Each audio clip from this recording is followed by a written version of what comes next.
Serial वसुधा के upcoming track में कहानी एक नए सस्पेंस और थ्रिल के लेवल पर पहुंचने वाली है। देव अब काफी ज्यादा टेंशन में ना चुका है, क्योंकि उसे समझ नहीं आ रहा कि कौन है जो उसके बाबू सा की आवाज का इस्तेमाल करके पूरे परिवार को बेवकूफ बना रहा है, नशा रहा है और सबके इमोशंस के साथ खेल रहा है। ये बात उसके दिमाग में लगातार घूम रही है कि और वो सच तक पहुंचने की कोशिश में लगा हुआ है।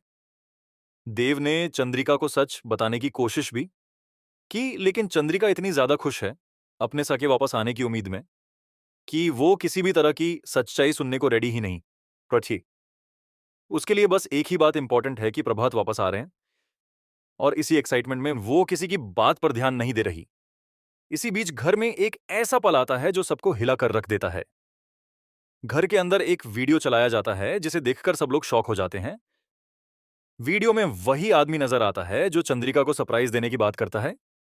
सबसे बड़ी बात यह होती है कि किसी को समझ ही नहीं आता कि यह वीडियो घर के अंदर चला कैसे। देव का शक अब और भी गहरा हो जाता है और वो सच जानने के लिए इन्वेस्टिगेशन शुरू कर देता है। लेकिन जब वो अपनी मासा को सब कुछ बताने जा रहा होता है, तभी एक और बड़ा ट्विस्ट सामने आता है। तब घर में प्रभात की एंट्री होती है। सब लोग यूज देखकर हैरान रह जाते हैं, क्योंकि वो बिल्कुल ठीक और सेफ लग रहा होता है। रजवार जो होता है, उसकी आवाज, उसका अंदाज, सब कुछ बिल्कुल प्रभात जैसा ही होता है। लेकिन असली सच कुछ और ही होता है।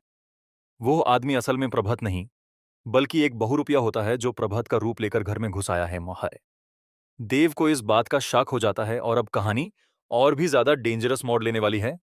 सबसे शॉकिंग बात यह है कि ये पूरा प्लान करिश्मा का होता है। उसने ही इस बहुरूपिये को प्लास्टिक सर्जरी के थ्रू प्रभात जैसा बनाकर भेजा है।